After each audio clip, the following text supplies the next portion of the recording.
She declared, "I need a man who can handle me," after her third public tantrum this month. I said, "Good luck finding him." When she got served papers for the harassment suit from the restaurant staff, she found out no one had to handle anything. I, 28 male, have been dating Melody, 26, for about 8 months. When we first met, she seemed passionate and fiery in a good way. She was confident, spoke her mind, and I admired that.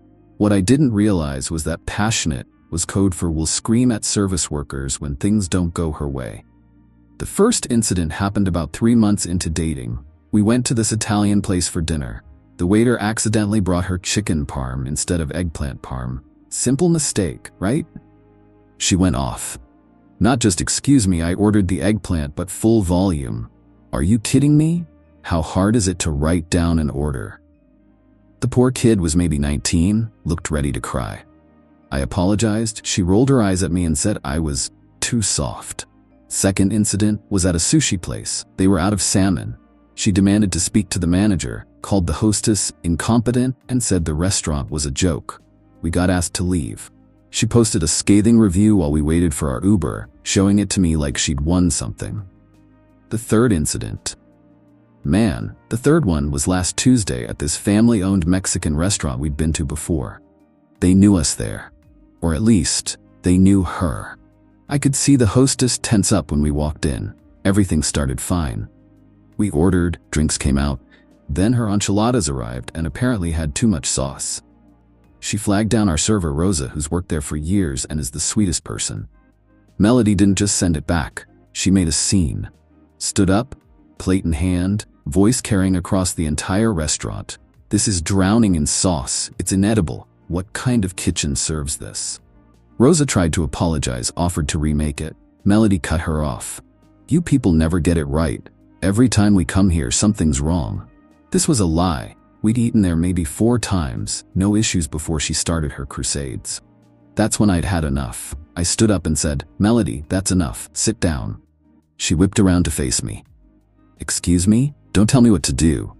If you were a real man, you'd be backing me up instead of taking their side." I stayed calm. "I'm not taking anyone's side. I'm asking you to stop yelling at people who are trying to do their job." Her face went red. "You know what? I need a man who can handle me, not some pushover who apologizes for me." I pulled out my wallet, left $60 on the table for our $30 tab, looked her dead in the eye and said, "Good luck finding him." Then I walked out. She followed me to the parking lot, alternating between screaming that I was pathetic and begging me to come back inside. I got in my car and left. She had her own car there, so I didn't strand her. That was Tuesday. It's now Saturday. She's blown up my phone. Texts, calls, the works. Everything from "I'm sorry, I was just frustrated," to "You're a coward who can't handle a strong woman," to "Please can we talk," to "I'm blocking you since you clearly don't care." She didn't block me. But here's where it gets interesting. Yesterday, I got a call from Rosa. Yes, the server. She got my number from our reservation history. I always made the reservations. She called to check if I was okay because she felt bad about what happened. I told her I was fine, apologized again for Melody's behavior. Rosa then said something that made my jaw drop. "Actually, I'm calling about something else too. The owner wanted me to let you know that we've decided to pursue legal action against your girlfriend. This wasn't the first incident, and we have security footage of her previous outbursts, including throwing a drink at another server last month." "Wait, what?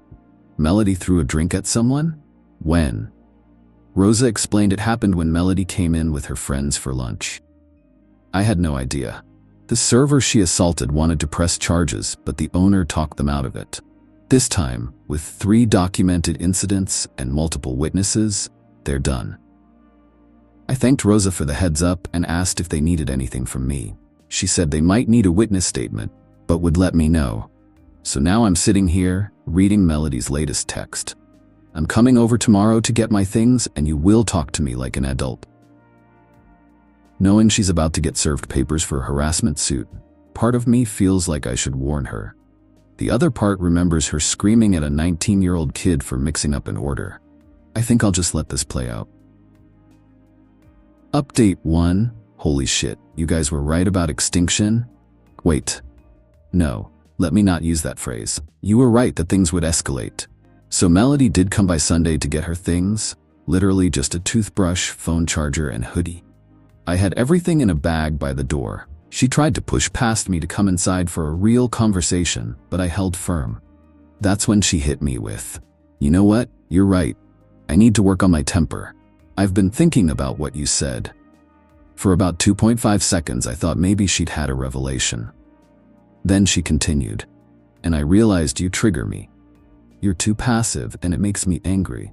If you were more assertive, I wouldn't get so frustrated with incompetent people." The mental gymnastics, folks, Olympic level.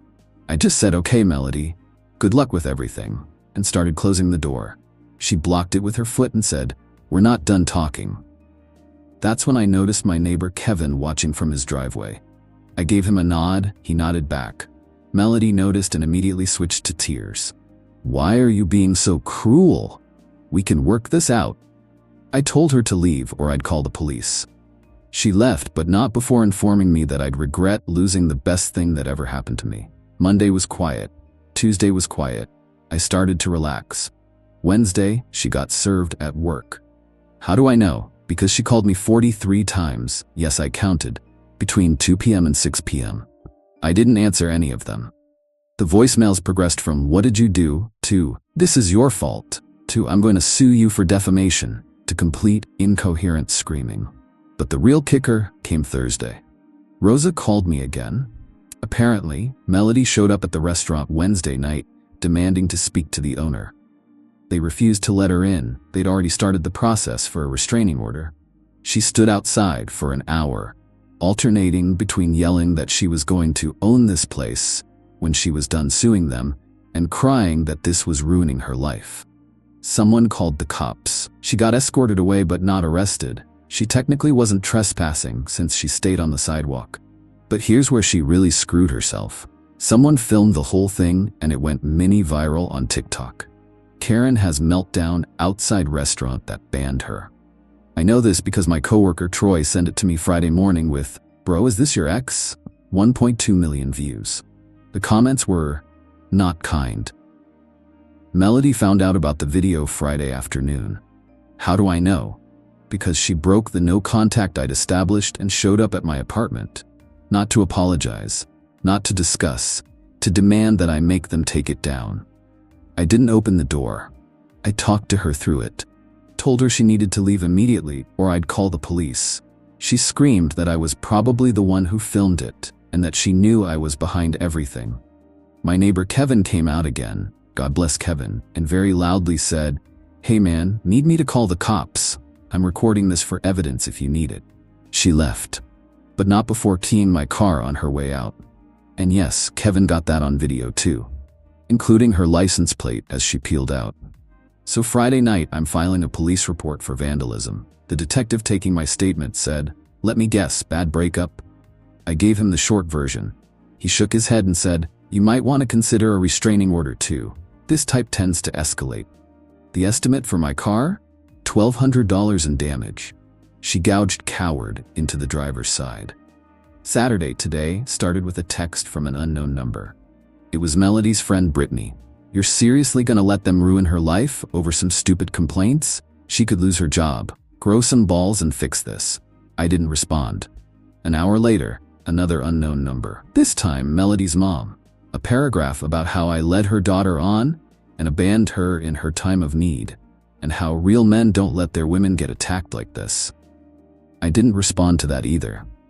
But the universe has a sense of humor. Around 2 p.m., I get a call from my insurance company. Someone, guess who, called them claiming to be my wife and tried to cancel my auto insurance policy. Fortunately, she didn't have any of the necessary information beyond my name and phone number, so they called me to verify. I explained the situation. They put a note on my account, requiring a password for any changes. As I'm typing this, I just got an email from Rosa. The restaurant owner wants to know if I'd be willing to provide a statement about the pattern of behavior I witnessed. They're building a case not just for harassment but for defamation. Apparently, Melody has been leaving reviews on every platform possible, claiming food poisoning, roaches, racist staff, all lies. I'm going to help them. Because you know what? Actions have consequences, and nobody has to handle anyone who treats people like garbage. I'll update when more happens, because based on the trajectory, more will definitely happen. Update 2. The last 2 weeks have been educational. Remember how I said more would definitely happen? Understatement of the year. First, let me address the restraining order situation, since everyone kept asking. Yes, I filed for one. The hearing is next month. My lawyer, yes, I had to get a lawyer, says with Kevin's videos, the police report, and the documented harassment, it's pretty much a slam dunk. But let's get to the meat of what's happened. The Monday after my last update, Melody apparently decided that if she was going down, she'd take everyone with her. She created a Twitter X account called Exposing Restaurant Scams and started posting wild accusations about multiple restaurants in our area. Not just the Mexican place. Suddenly, every restaurant where she'd ever had a bad experience was part of some conspiracy to silence strong women. The Mexican restaurant? According to her, they served expired meat. The sushi place that kicked us out? They were apparently a money laundering front. The Italian restaurant with the wrong order? Health code violations galore. She tagged the health department in every post. She tagged local news stations. She tagged food bloggers. She went nuclear. But here's the thing about lying on the internet. Receipts matter. And Melody didn't have any. The Mexican restaurant's owner, Mr. Gutierrez, is not playing around. He hired a legit law firm. They sent her a cease and desist within 48 hours. When that didn't stop her, they filed a defamation suit. The other restaurants? They're joining forces. There's now a group lawsuit. How do I know all this? Because Melody's brilliant legal strategy was to, wait for it, represent herself. I found this out when she posted on Facebook. I wasn't blocked there. Apparently she forgot, asking if anyone knew legal precedents for free speech in restaurant reviews. The comments were a beautiful mix of girl get a lawyer and this you? With links to the TikTok video. But the real cherry on top came last Thursday. I get a call from my boss asking me to come to his office. My stomach dropped. I'm thinking she's somehow gotten to my work? Nope. Turns out, a process server had shown up looking for me. My boss was cool about it, said he appreciated me giving him a heads up about the situation. I'd told him about the restraining order in case she showed up. The papers? I was being called as a witness in the restaurant's case. They needed my testimony about the dates and details of the incidents I witnessed. But wait, there's more. Friday night, I'm at home making dinner when I hear commotion outside. I look out the window and see 2 cop cars in front of the building next door. I'm being nosy, I'll admit it, when I see them walking Melody out in handcuffs. Turns out, and I only know this because Kevin is apparently the neighborhood information hub, she'd been staying with some guy she met on a dating app who lived in the building next to mine. She told him I was her abusive ex who was stalking her, and convinced him to let her stay there to hide. Why was she arrested? She violated the cease and desist by posting a new video claiming Mr. Gutierrez was connected to the cartel, and that's why he could afford lawyers. She posted it from the guy's apartment. The IP address led them right to her. The dude she was staying with? He kicked her out immediately and told the cops he had no idea about any of this. He looked terrified. Poor guy just thought he was helping someone in need. Saturday morning, her mom called again. This time I answered, because I wanted to hear this. Are you happy now? My daughter is facing criminal charges. She could go to jail. I said, ma'am, I haven't done anything except refuse to date someone who abuses service workers and files false complaints. Everything else is a consequence of her own actions. She's just passionate. You men today can't handle a woman who speaks her mind.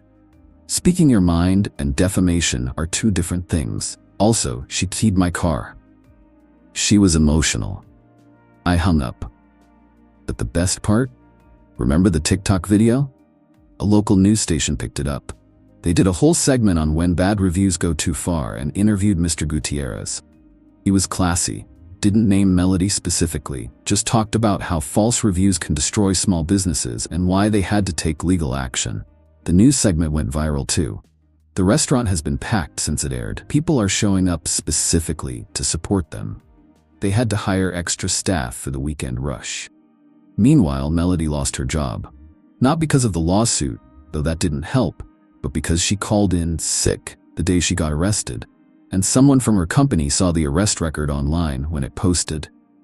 Turns out getting arrested for criminal defamation violates their social media policy. Her latest strategy? She's claiming mental health issues.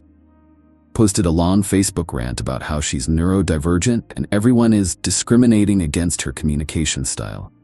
The comments were not supportive, especially from actual neurodivergent people telling her that being an AH isn't a mental health condition. My car is still being repaired, insurance is covering it, they're going after her for the deductible. I'm still getting random messages from her friends and family about how I'm ruining her life. The restaurant cases are moving forward. The criminal case is moving forward. My restraining order hearing is in 2 weeks. And Melody, last I heard, through the legal grapevine, she's trying to crowdfund for her legal defense. It's raised $47. I almost feel bad. Almost. Then I remember Rosa's face when Melody was screaming at her. I remember the 19-year-old kid she made cry. I remember her saying, "You people never get it right." Nah, I don't feel bad at all. Final update. I know I said the last one would be final, but the conclusion of this saga is too good not to share. The restraining order hearing was something else. Melody showed up looking like she was going to a job interview. Super professional outfit, hair done, the works. I guess she thought she could charm the judge. She'd hired a lawyer with what I assume was her parents' money, because that crowdfund never broke $100. Her lawyer tried to paint me as vindictive, claiming I was actively working to destroy her life, and that the vandalism was a momentary lapse in judgment during emotional distress. My lawyer presented Kevin's videos, bless that man, the police reports, screenshots of all the texts and calls, the insurance fraud attempt. Yes, trying to cancel someone's insurance counts as fraud. Witness statement from my employer about the process server. Character statements from neighbors about the night she showed up screaming. The judge asked Melody directly, "You damaged the plaintiff's vehicle?" She said, "I was upset. He abandoned me during a difficult time." Judge, that's not what I asked. Did you damage his vehicle? Yes. Restraining order granted. 2 years. No contact, direct or indirect. Stay 500 feet away from my home and workplace. But the real entertainment came from the restaurant lawsuit updates. Remember how she was representing herself initially? Well, her new lawyer took one look at the case and convinced her to settle. All 3 restaurants agreed to drop the criminal charges if she, 1, paid $15,000 in damages, split between them. 2, posted public apologies on all platforms where she defamed them. 3, agreed to never enter any of their establishments again. 4, attended anger management for 6 months. She took the deal, but posting those apologies almost killed her. I saw them before she dirty deleted everything. The Mexican restaurant one was beautiful. I apologized to restaurant name for my false statements regarding their business.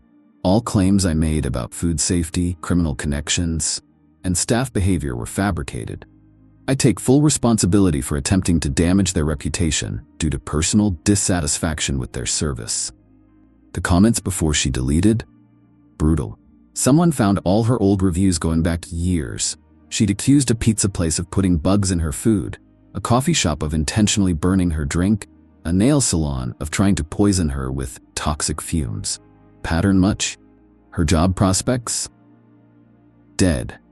Someone created a website called don'thiremelody.com, not using her real name here, but you get the idea, with all the public court documents, news articles, and that original TikTok video. It's the first thing that comes up when you Google her name. Her lawyer sent them a cease and desist. The website owner added the cease and desist to the site. But here's the twist nobody saw coming. Remember the guy she was staying with when she got arrested? Turns out he's a documentary filmmaker. A documentary filmmaker. He's making a film about false victimhood in the digital age. And she signed a release when she stayed with him. Apparently, his apartment agreement includes this for all guests. He films everything for potential projects. She can't even sue him because she signed the release. The last I heard from her mom was a voicemail saying they were moving Melody to live with relatives in another state for a fresh start. Good luck to those relatives, I guess. The Mexican restaurant? They're thriving. They actually put up a sign that says, "Featured in the news. Come try our 2 saucy enchiladas." Their Yelp rating went from 4.2 to 4.8 stars. Rosa got promoted to manager. As for me, I'm in therapy working through why I ignored so many red flags early on. My therapist says codependency issues from growing up with an alcoholic parent made me normalize volatile behavior. Working on it. Started dating someone new last week. We went to dinner. The waiter mixed up our orders. She laughed and said, "No worries, this looks good too." It was the hottest thing I'd ever seen. To everyone who says, "She sounds mentally ill," have some compassion. Mental illness isn't an excuse to abuse service workers. She made choices. Those choices had consequences. Nobody had to handle her. The legal system did that just fine. Kevin and I are buddies now. We have beers on Fridays. He's thinking about starting a security camera installation business as a side hustle. I told him I'd be his first customer. And Melody? Her social media is gone. Her reputation is shot. She's facing years of payments and anger management, all because she couldn't just be nice to people bringing her food. Play stupid games, win stupid prizes. Thanks for following along on this wild ride. I'm going to go eat some intentionally oversauced enchiladas in celebration.